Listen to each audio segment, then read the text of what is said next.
গাইবান্ধা পৌরসভা পর্যায়ের জাতীয় প্রাথমিক শিক্ষা পদক প্রতিযোগিতা 2026 ও পুরস্কার বিতরণী অনুষ্ঠান উৎসবমুখর পরিবেশে অনুষ্ঠিত হয়েছে। মঙ্গলবার বিকেল 4টায় গাইবান্ধা শহরের জুবিলি সরকারি প্রাথমিক বিদ্যালয় মাঠে এ প্রতিযোগিতা ও পুরস্কার বিতরণী অনুষ্ঠানের আয়োজন করা হয়।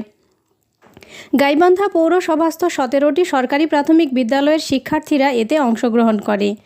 অনুষ্ঠানে প্রধান অতিথি হিসেবে উপস্থিত ছিলেন গাইবান্ধা সদর উপজেলা প্রাথমিক শিক্ষা অফিসার মোহাম্মদ আব্দুল হান্নান।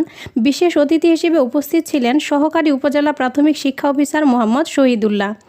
এ সময় আরও উপস্থিত ছিলেন জুবিলি সরকারি প্রাথমিক বিদ্যালয়ের প্রধান শিক্ষক নন্দিতা রায়, মুন্সিপাড়া সরকারি প্রাথমিক বিদ্যালয়ের প্রধান শিক্ষক সাবিনা সুলতানা বেবি, কলেজিয়েট সরকারি প্রাথমিক বিদ্যালয়ের প্রধান শিক্ষক আরজুমান আরা, পূর্ব গোবিন্দপুর সরকারি প্রাথমিক বিদ্যালয়ের প্রধান শিক্ষক মোসাম্মদ রাশেদা বেগম এবং উত্তরপাড়া সরকারি প্রাথমিক বিদ্যালয়ের প্রধান শিক্ষক শাহনাজ পারভিন সহ বিভিন্ন বিদ্যালয়ের শিক্ষক, শিক্ষার্থী ও অভিভাবকবৃন্দ।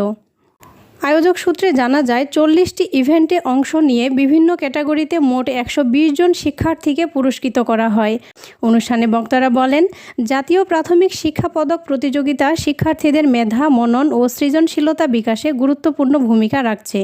এমন আয়োজন শিক্ষার্থীদের আত্মবিশ্বাস বাড়ানোর পাশাপাশি ভবিষ্যতে আরও ভালো ফলাফল অর্জনে অনুপ্রাণিত করবে।